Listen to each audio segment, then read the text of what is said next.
Good morning. For those of you I haven't had a chance to meet yet, my name is Rusty Stevens. I'm one of the pastors here. And today we are going to have a little bit of a different service. Today we are going to review the whole Old Testament that we just finished reading as a church in our Bible reading plan. Today we are going to learn in 3 different styles. I know you guys are all up on the latest learning styles and all that kind of stuff. First, we're going to learn visually. We're going to see and do stuff with that in the story of God. Second, we're going to hear from me. You're going to hear me, audio, the story of God. And then third, you're going to do motions. We're going to move kinetically. That's right. Everybody stretch out a little bit, get it going. We've got the kids in the service, some of the youth in the service, so we can have some extra energy. And so I'm going to invite my lovely wife up. She is going to help us at that because we're going to have her in charge of these 2 sections of the sanctuary. So you guys get the better looking half. And then I'll be over here, and we're going to do motions throughout the whole service. So you're going to have to stand up and sit down and do all kinds of stuff, and it's just going to be moving and cruising. So excited to do this as we go through. So we're going to go through the whole Old Testament in 65, no, it's only 35, don't worry, minute slot. So we start at the very beginning. In the beginning, God created. And we remember way back in January, we read the creation story, that God created all things. He created the heavens and the earth, and he created the plants and the waters and all things. And it came to its peak, it came to its pinnacle in that he created us in his image. So our first motion for that creation story is simply this: creation. Oh, you all are sitting. No. Everybody stand up. Here we go. I know. Workout Sunday. You can eat extra at the party for Patti later, okay? I'm looking at you, Zaya. That's right. All right. So creation is simply just like this. Creation. You can say it with me, right? Creation. All right. Have a seat. Those of you that might have had a Catholic background, you're just going to have flashbacks all day. Up, down, up, down. All right. So God creates everything. He creates it good. In fact, at the end of that creation account, we hear God say, "It is very good." Very good. He gives the first people, Adam and Eve, he gives them a job. He says, fill the world with more of yous and work the land, like produce crops and all kinds of great stuff. And they have free reign over everything. They can eat all the fruits and vegetables, all they have to, just one tree. Just don't eat from the one tree. Everything else, go to town, eat the stuff, do the thing, make the babies, do the tilling of the land, do your thing. It's awesome, it's great. But there's a tree over there. And you said I couldn't have it. And just like all of us, we're like, but I want the tree. And so the very first people, and all of us since then, they missed the mark with God. They ate from the tree of good and evil. And because of that, death entered in. And from them all the way through us, sin has been true of us. And there's been, from creation, a fall. Okay? Everybody stand up. Oh, it's easy right now. We're going long, right? We're going to do the whole Bible, Old Testament. Here we go. Creation, the fall. All right, good work, good job. At the fall, we have a promise. At the fall, it's not all bad news. At the fall, God promises to those first people that he would send a redeemer. He would send someone to defeat the one that tricked them into eating the food. And so he promises that someday there will be one that will come and defeat the snake, that will crush its head. But before then, stuff gets real bad. Like within a chapter, we go from just the fall to someone taking the very life that God created and breathed into us from someone. And things just keep getting worse and worse and worse and worse. Till it comes to the point where God says, whoa, we need to hit the reset button. We need to start over. So he calls Noah and his family to grab two of every animal to keep those animals alive. And they go into a boat, and then there's a flood that surrounds the whole earth. So we go creation, fall, flood. See the water coming up? Look at that, right? So let's do it. Here we go. I know, calisthenics at church. Some of you are like, I would have worn my sweatpants. I thought about it, but we didn't. All right, here we go. Creation, the fall, the flood. Go ahead and have a seat. Good work. They doing good over here? All right, good. So we have this flood, and God makes a promise to never do that again. And the people, they continue to grow, and there's more and more of them. And we read this story in Genesis chapter 11. It said, at one point in time, all the people of the world spoke the same language and used the same words. As the people migrated to the east, they found a plain in the land of Balaam and settled there. They began saying to each other, let's make bricks and harden them with fire. In the region, bricks were used instead of stones, and tar was used for mortar. Then they said, come, let's build a great city for ourselves with a tower that reaches into the sky. This will make us famous and keep us from being scattered all over the world. The people decided they wanted the glory. The people decided they wanted the fame. The people decided they were going to make a great name for themselves. So we're going to do building the tower. Everybody stand up. Here we go. Creation, the fall, the flood, building the tower. All right, you guys can say it with me and go ahead and be loud, but that's just up to you. I'm not going to force it. The glory was never intended for them. The glory was always intended for God. God is always the one that deserves the glory. Anybody that tries to take it from him, it's not what it's intended to be. And so, even though they hoped they would not get scattered, God scattered the nations, changed their language so they could no longer all communicate together, and he scattered them all throughout the earth. So our next motion is scattering the nations. Everybody up.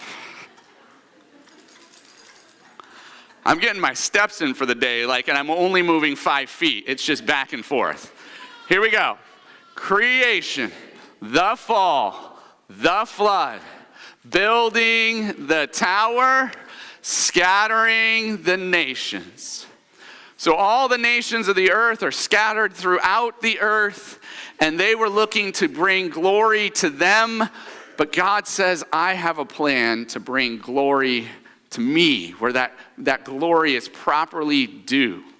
And so God chooses Abram, who will become Abraham, a man that didn't do anything to deserve it, but God chose him, and he gives him an amazing promise. Even though Abram's an old man, he promises him he will be a father of many nations. At one point, it's going to be so many that it's more than the sand at the sea.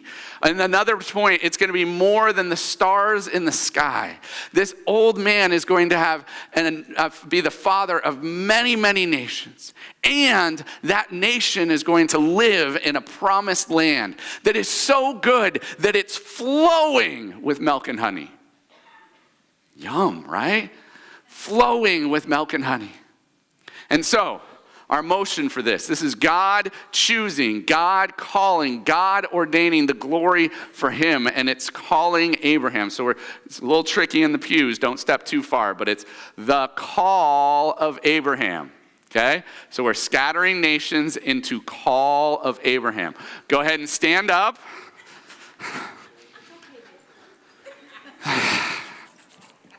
Here we go. Creation, the fall, the flood, building the tower, scattering the nations, the call of Abraham. Awesome. You guys are doing so good. You thought when Pastor Jim said we were going to have an invigorating service, he was just like, I'm going to preach good. No, we're moving today. Okay.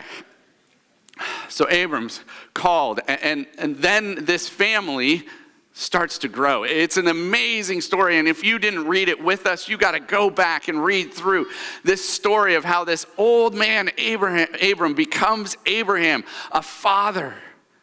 And then that family, his son has sons, and that family grows and grows, and then they get to this point where there's 70 in this family. And those 70, through miraculous circumstances, go down into Egypt.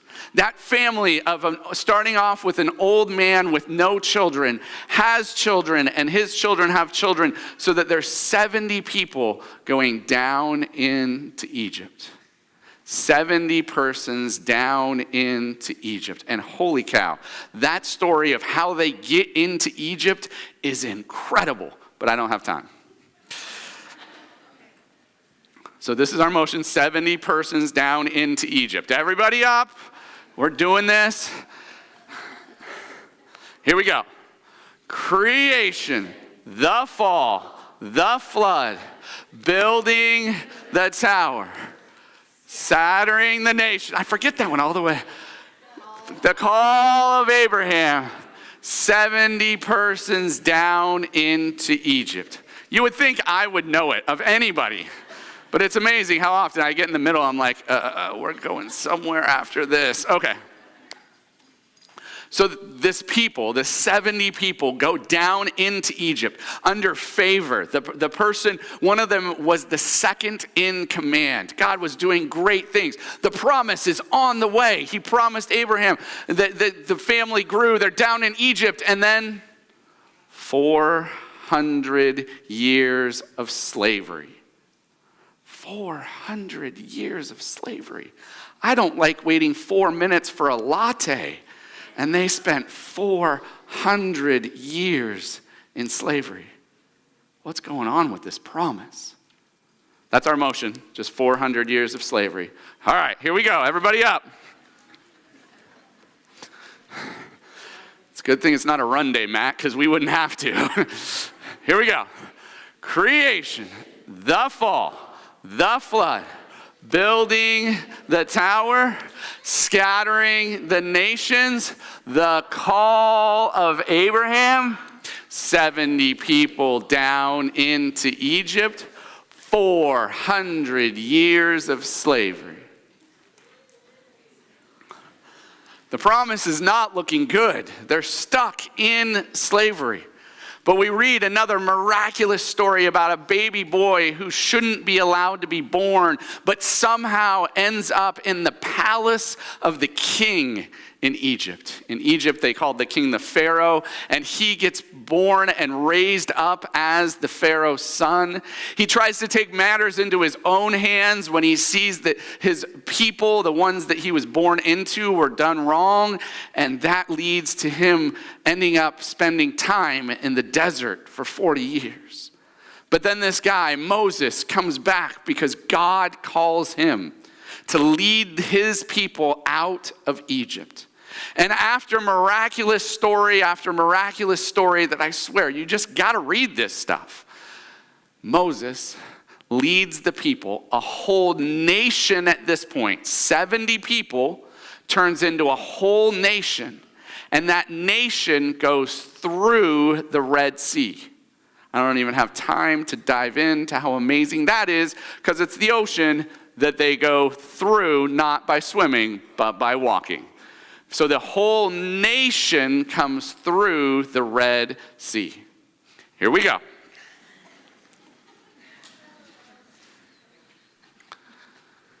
Creation, the fall, the flood, building the tower, scattering the nations, the call of Abraham, 70 people down into Egypt, 400 years of slavery, a whole nation comes through the Red Sea. So the promise is back on. God is moving this group of people now who went down as 70 people, who started at Abraham, an old man, have become a whole nation, and they are on the way to the land. God has promised we will go. Except God said, hey, here's the deal, Moses. I want to tell you about how to live as my people. Come meet with me. Come be with me, and I will give you the way we will live. And Moses went, and he met with God in an amazing, incredible story. And while Moses was up meeting with God, the people got anxious, because they're like me, and it had been more than 4 minutes for their latte, and Moses wasn't coming back, and they were looking around and saying, we need a God. Show us who this God is. And all of a sudden, there's a golden calf, and the unta, and the partying, and the yelling, and Moses comes back, and it's not good. And then as they start walking towards the land, over and over again, they complain, and they're like, oh, if we could just go back to Egypt, at least we had food back there. Anyways, it gets to the point where God says this generation will not enter into the promised land. And they spend 40 years of wilderness wandering. Now, I need your most annoyed voice possible. Like moms, I need your voice when they're like, mom, mom, mom, mommy, mama, mom, mom, mom, mom. And you're just like, what? That's the voice that we got to do when we do 40 years of wilderness wandering. Okay, here we go.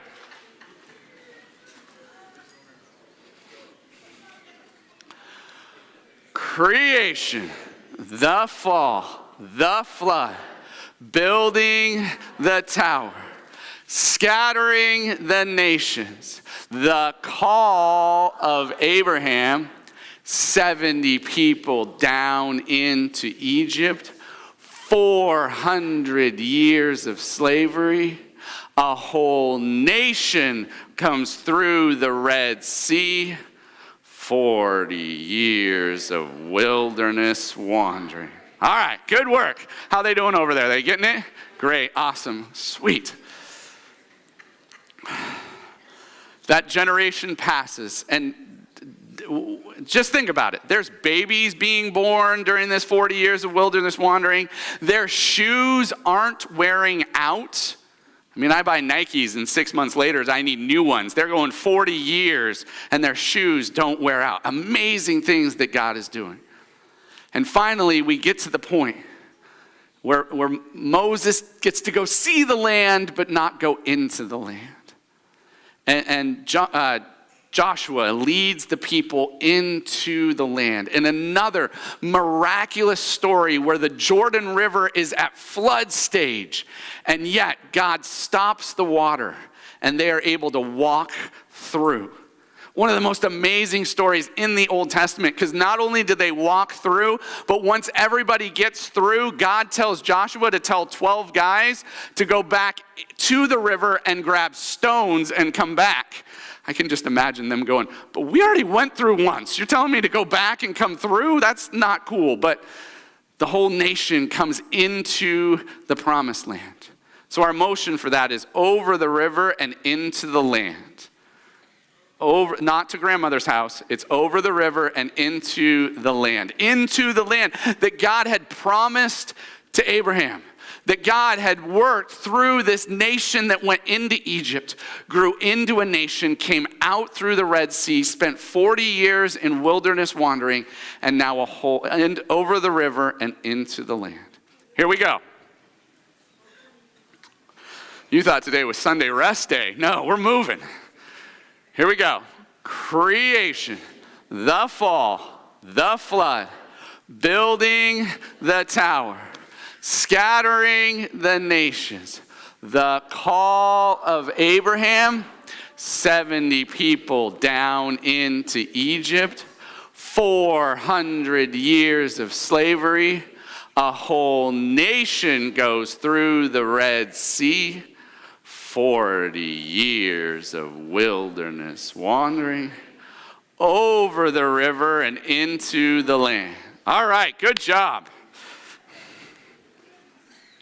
They get into the land. They're where God promised they would be. It is as good as he promised, because whatever God says to be is what comes to be. But the problem is, there's still people there. And as happens with people, they don't follow after God. There is confusion without a king. God, through the book of Judges, over and over again, raises one person up, and everybody decides, let's follow God's way. And then that person dies, and they're like, oh, what were we doing? We aren't going to do that anymore. And then God raises up someone else. In fact, it gets so bad that the book of Judges ends with this. In those days, Israel had no king, and all the people did whatever seemed right in their own eyes. So the motion we have for this is confusion without a king. Okay? All right, here we go. So we just did over the river and into the land.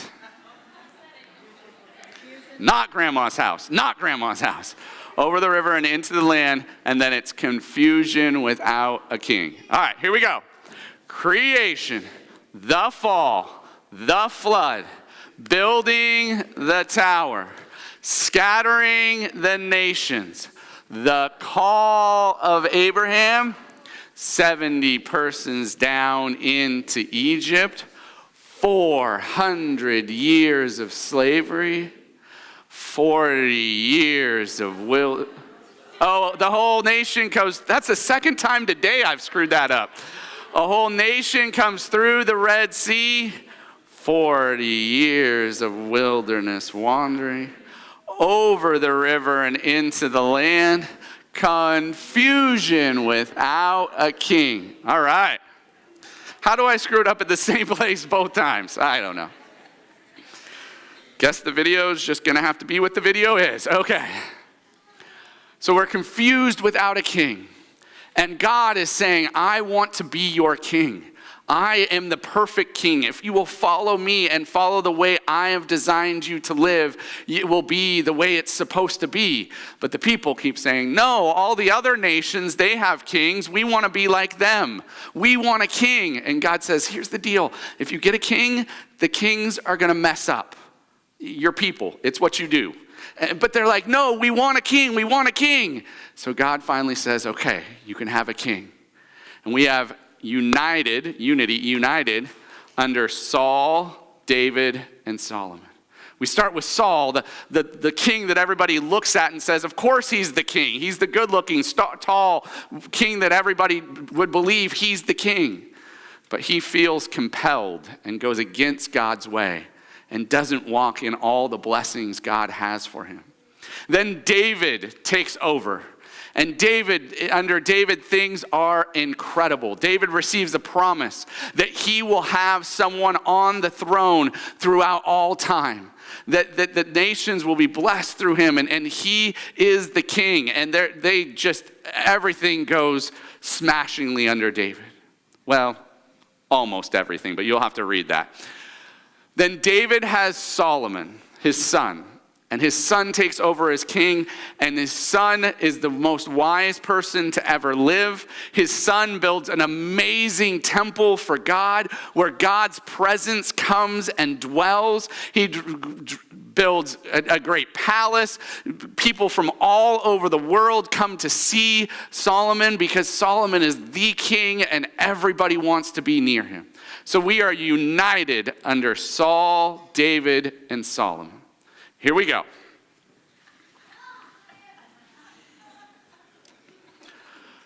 Creation, the fall, the flood, building the tower, scattering the nations, the call of Abraham, 70 people down into Egypt, 400 years of slavery, a whole nation comes through the Red Sea, 40 years of wilderness wandering, over the river and into the land, confusion without a king, united under Saul, David, and Solomon.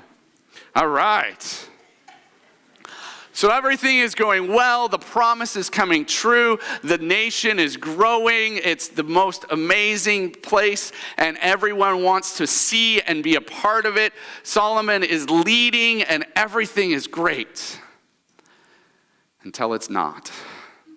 Solomon passes, and his sons take over, and within that generation, so 4 generations into the kings, the people of God are divided. 10 tribes unite in the north and become the northern kingdom. They are divided in the north and south, where 2 kingdoms or 2 tribes stay in Jerusalem, the place where God is, his dwelling place is, and 1 other tribe. And then the people up north, they start coming up with other ways to try to worship God and other ways to follow after God, except for also throughout this division, these kings that we read about in the book of 1st and 2nd Kings seem to have contests of who can do worse than their dad at following God, who can lead the nation further away from God's ways. There's glimpses of kings that follow after God's ways, but overwhelmingly we see division into north and south. So we go from united into divided into north and south. Let's do it. We got the whole story of the Old Testament. It's incredible to go through in one 75 to 80 minute point. I'm kidding. We're not going to be here that long. Here we go. Creation, the fall, the flood, building the tower, scattering the nations, the call of Abraham, 70 people down into Egypt, 400 years of slavery, a whole nation comes through the Red Sea, 40 years of wilderness wandering, over the river and into the land, confusion without a king, united under Saul, David, and Solomon, divided into north and south. Wow, you guys are doing great. Oh gosh, about tripped. That would be bad. All right. So they're divided into north and south, and that God sends prophet after prophet after prophet saying, please follow my ways. Please do the things that I have called you to do. You are to be a light to the nations. Through you, all people are going to know about me. Please, please, please follow me. And as you read through the prophets, you start to feel sorry for them because nobody wants to listen to them. Nobody wants to listen to the prophets. And God uses these prophets to call the people saying, please follow after me, follow after me. But the people continually don't follow after God. And it gets so bad that we read in 2 Kings 17 that the north 10 tribes are taken into exile by Assyria in 722. They're removed from the land that God had promised them and taken into another land. They have foreign kings come and rule over them. And if that's not bad enough, just a few chapters later in 2 Kings 23 through 25, we read about how the southern 2 kingdoms fall and go in to exile, out of the land. God had promised David he would always have a king, and now they're being taken out of the place that is the promised land. How is this kingdom going to work? How is the promise that God gave to Abram going to work as they are sent out of the land into exile? In fact, it gets so bad. If you remember, we read in Ezekiel that the presence of God leaves the temple and goes outside of Jerusalem. So our motion for this is 70 years in exile. And during that exile, the foreign lands come in and they destroy the temple. They break down the walls. Jerusalem is crushed. So 70 years of exile. Here we go. By the way, you guys are way better than first service because it took me like 3 to 4 motions before they would stand up and sit down. I had to get them all going. So don't tell them, but you all are good at the stand up, sit down. So here we go. Creation, the fall, the flood, building the tower, scattering the nations, the call of Abraham, 70 people down into Egypt, 400 years of slavery, a whole nation comes through the Red Sea, 40 years of wilderness wandering, over the river and into the land, confusion without a king, united under Saul, David, and Solomon, divided into north and south, 70 years of exile. All throughout, even during the exile, God is at work. Throughout the whole story, we see God weaving through it His glory, His control. He is the one in control of it all. So even though the promise looks like it's all lost, even though it looks like the promises God has said will not come true, what we know is that what God says to be is what comes to be. So we're about to do 2 motions at the same time. It's going to be okay. So God uses a remnant, a small group of people, to go back into the promised land to build a temple, because they want to build the place where God's presence is. So they build the temple. And they're so excited about the temple. Well, some of them are. In Ezra and Nehemiah, we read in chapter 3 of Ezra, they start building the foundation of the temple, and it says, many of the older priests, Levites, and other leaders who had seen the first temple wept aloud when they saw the new temple's foundation. It wasn't as grand, it wasn't as big, it wasn't what it once was. The others, however, were shouting for joy. The joyful shouting and weeping mingled together in a loud noise that could be heard in a far distance. So we have a remnant returns to rebuild the temple. And once the temple is built, you have to be protected from outside places. So that remnant returns to rebuild the wall. Okay? Temple, wall. Temple, wall. I used to always get them mixed up, but it's temple first, then wall. So remnant returns to rebuild the temple. Remnant returns to rebuild the wall. All right, come on. And if you're thinking to yourself and you're like, oh, I know the story of the Old Testament, we're running out of ground. You are correct. We're almost done. Here we go. Creation, the fall, the flood, building the tower, scattering the nations, the call of Abraham, 70 people down into Egypt, 400 years of slavery, a whole nation comes through the Red Sea, 40 years of wilderness wandering, over the river and into the land, confusion without a king, united under Saul, David, and Solomon, divided into north and south, 70 years in exile. A remnant returns to rebuild the temple. A remnant returns to rebuild the wall. All right.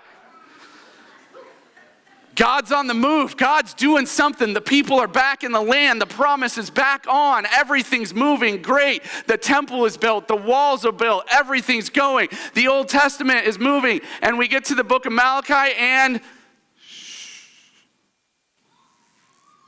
silence.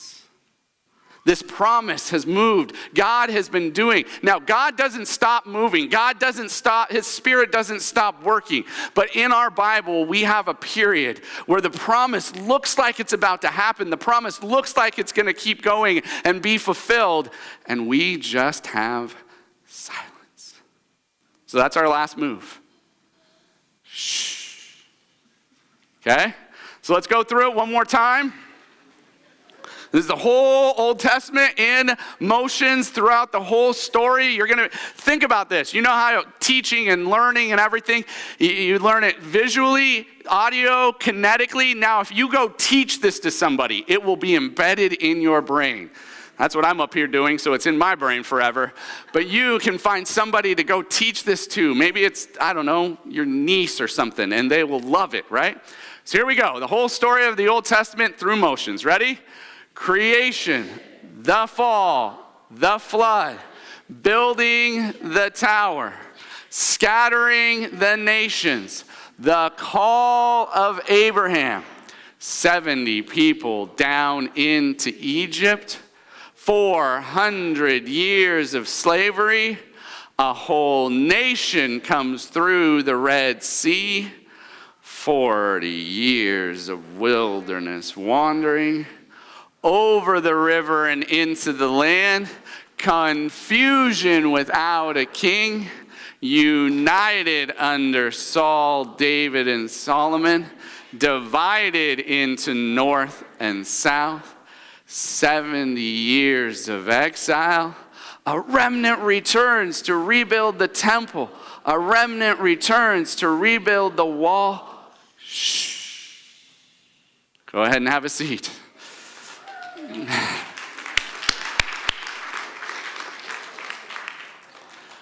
Thank goodness that's not where it all ends. Thank goodness the story doesn't just stop. That's why we got to keep reading. That's why we got to keep at this story, because the good news of Jesus is coming. The good news of the promise that was there at the fall. The good news of the king that would be there forever. The good news that God has always promised is coming. We read in the Old Testament that we can't do it ourselves, that we continually fall short, that we can't be right with God on our own. So we have to keep reading. We have to keep seeing what this story is all about. Thank you so much for your participation today. Pastor Jim, come on up. So I hope you enjoyed that. It's really kind of fun. Now you got dads, you can go and do this with your kids, your grandkids, whatever, teaching to them. Moms, you can do that. It'll be great if this would spread throughout the area. Now we're going to kind of switch gears a little bit. It's amazing. What we want to do is, you all know, this is the party for Patti, okay? And some of you remember in the Old Testament where they wrote stories about people and guys wrote it down and they told it so we could read it. And in a way today we want to celebrate Patti and look at the way that God has used her life with us over the last 20 years. We got a couple guest appearances by people. Take a watch, take a listen. Hello, my name is Rob Nelke, and I was a youth pastor here at South Albany Community Church from 1993 to 2002. And we had just a wonderful blessing of God growing our ministry to the point where, those of us that were here just couldn't really manage it any longer. But then God provided us with a huge, wonderful blessing, and that was Patti McKnight. When Patti came, she was just a encouragement full of joy and competence, and her smile just brightened up our office, and we were just so blessed to have her join our ministry team. Patti, I would just say to you personally that You were the best partner in ministry that I think I have ever had the privilege of serving with, so thank you. I just appreciated that every day, no matter what was going on. You had a warm smile, and it just brightened up the office, and it just filled my day with encouragement. I want to thank you also that you didn't judge me when I did all those crazy things like fill the entire fellowship hall with Captain Crunch or shoot Spam chunks all over the church. I know that there were people who gave me the look on occasion when I would do those crazy things, but Patty, you never judged me and always supported those things we did to reach kids, and I want to thank you for that. You know, you celebrated our victories when we had kids that would come to know Christ, and you were there and you were full of joy and enthusiasm and encouragement. And then when times of disappointment or discouragement happened, you were always there with compassion and wisdom, and I just want to thank you for that. Everything you did, Patty, you made our youth ministry look good. You were talented and capable and competent, and I could just give you a project and you would make it happen and do all the research or figure things out and problem solve, and I'd just be able to show up and go on a trip or something like that. So I want to thank you for all those hours that you put in serving our staff and all the kids that we served in our youth ministry. I just want to thank you. You really brought a sparkle to the office and to our youth ministry. And I just want to pray that God blesses you and your new adventures as you retire. So God bless you and thank you. Hi, Patti McKnight. I want to talk to you about a little of those great memories from South Albany Community Church. When you first came to work here, you helped Rob Nelke with youth ministry. He was developing things, and you could just see him growing, and your help for him was incredibly beneficial. And then we found out you were so good with him that we had you help Debbie with the office work. Truth was, you knew your grammar and you could spell stuff, so we figured that was a step up, and we used your knowledge to our advantage. Well, then after you got your success with Rob and Debbie, then we found out that Jeannie Holsapple needed some help with the finance department, so we asked if you would serve in helping her, and sure enough, you stepped in and helped with the finance, and every week you faithfully did that. Well, the work didn't seem to shrink, it expanded, and we found ourselves then having you not only help Rob and Debbie and Jeannie, but also Daryl Mishler with small group ministries. I know all through those transitions, I saw in your heart a real love for one thing, ministry. It didn't matter what it was, it mattered that you had a chance to touch a life. And we know that in many ways, our church is where it's at because of your ministry. The irony is that very few people know I didn't actually hire you to work with children. All the other steps along the way I was a part of, but actually during a sabbatical in 2008, I returned to find that Pastor Jeremy Ganji had taken a church in Northern Oregon, and you were the children's ministry pastor. We watched together you developing your heart and your abilities, and it was great fun for us to not just have you on staff, but to work with you on ideas. You still remember the time when on Easter Sunday, we designed a service around a piece of candy. 1,500 pieces of candy we got from Brighton Rock that were personally described as Jesus is alive. And it was one of those pieces of candy that it's called a Brighton Rock candy, that was all the way through the wording appeared. It was never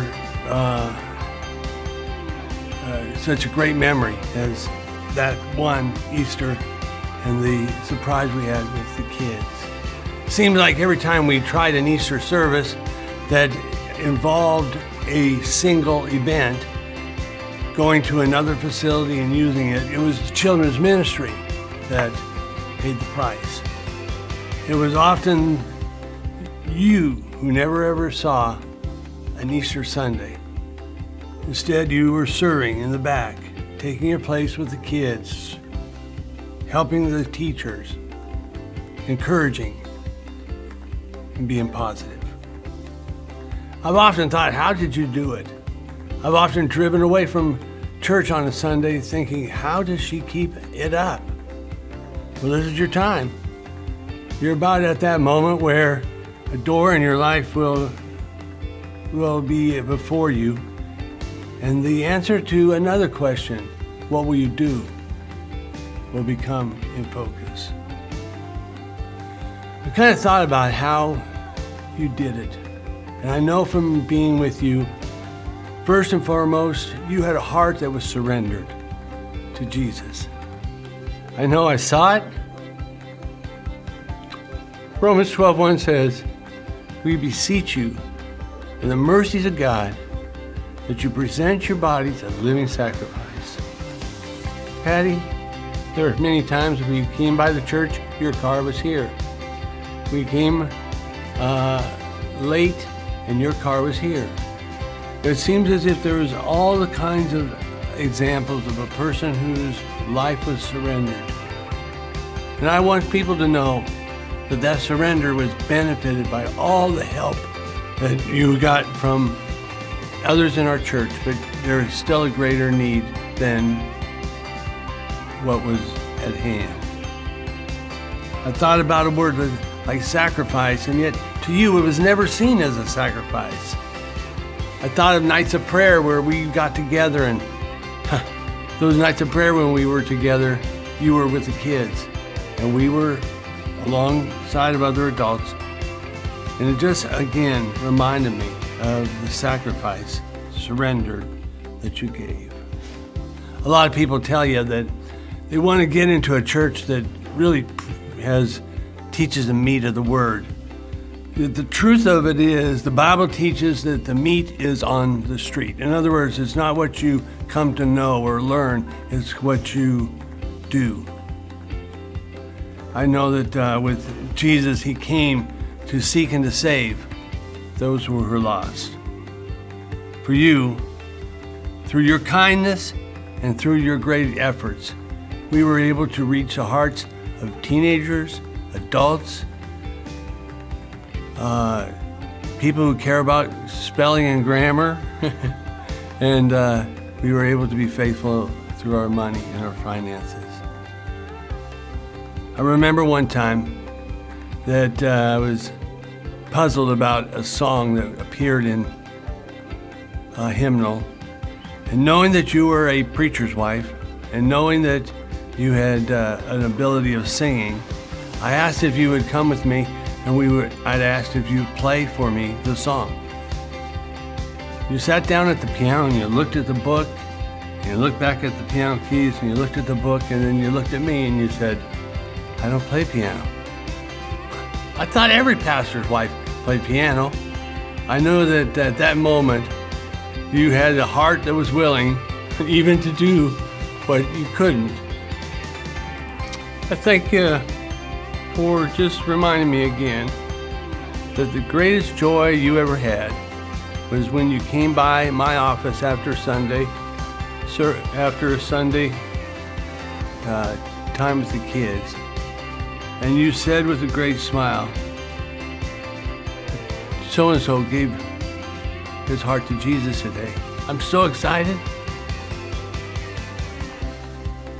And it can't be without noticing that rubbed off. And we know that today we want to pass forward that DNA to the next children's ministry and the continuing children's ministry of South Albany Community Church. Enjoy retirement, but remember it's really just a door to the next thing. God bless. Come on, clap your hands. Here we go. That's it. Yeah, we're all in this together and we're having fun. We're here to spread the love of God to everyone. Gonna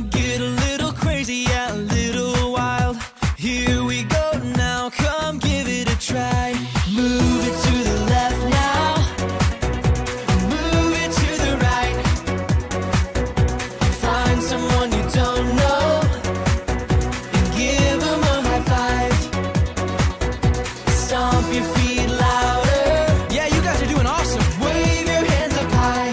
Come on. Find somebody else now and give them a high five. Let's go.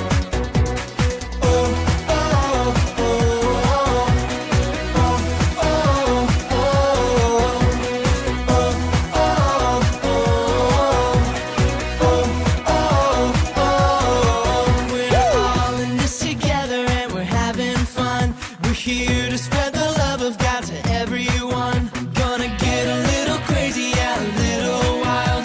Here we go now. Come give it a try. Move it to the left now. Move it to the left now. Move it to the right. Move it to the right. Find someone you don't know and give them a high five. Come on, you guys are moving great. Stomp your feet louder. Stomp your feet. Wave your hands up high. Come on, wave them up. Find somebody else now. Give them a high five. Yeah, yeah, yeah, yeah. Oh, oh, oh, oh, oh, oh, oh.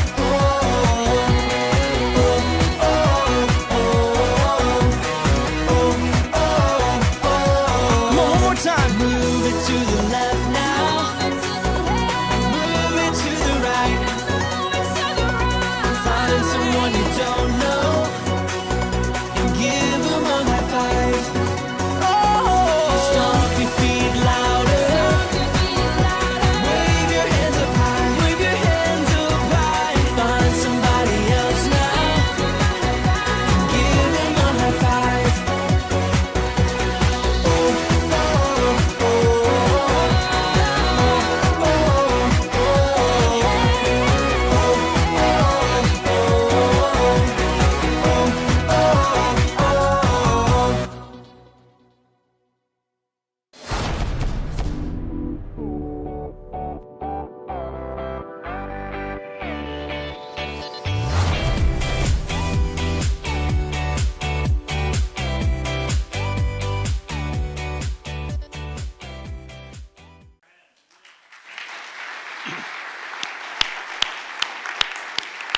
All right, Patti, come on up here. Come on, yeah, keep clapping for her. She comes up here so she doesn't feel quite as nervous. Okay.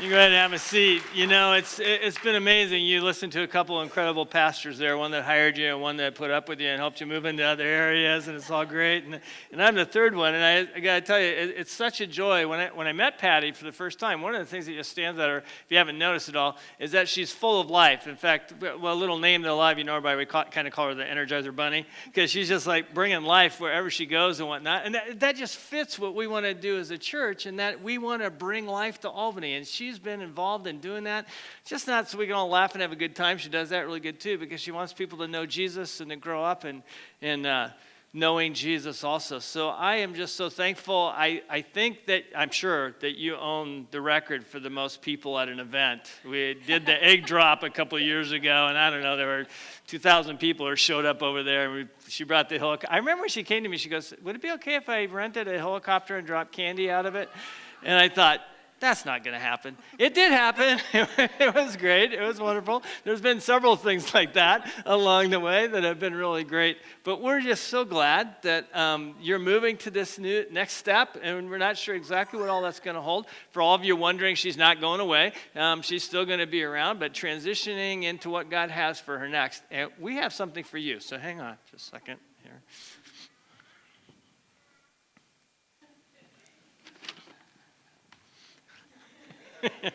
Yeah, it's gonna become a staple at our church.